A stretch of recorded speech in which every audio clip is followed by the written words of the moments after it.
For some reason known only to Intuit and perhaps Microsoft, when you install Quicken 2014, it breaks your printer. To fix this problem, go to the Windows Start menu, click on Devices and Printers,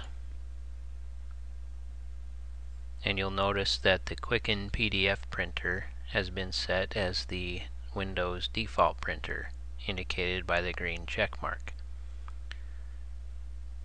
Right-click on your actual physical printer, choose Set as Default Printer, and you'll see that your real printer is once again set as the Windows default printer, the way it should be. Thank you to Intuit for breaking all our printers. I hope this helps you solve your printing problems. Have a great day.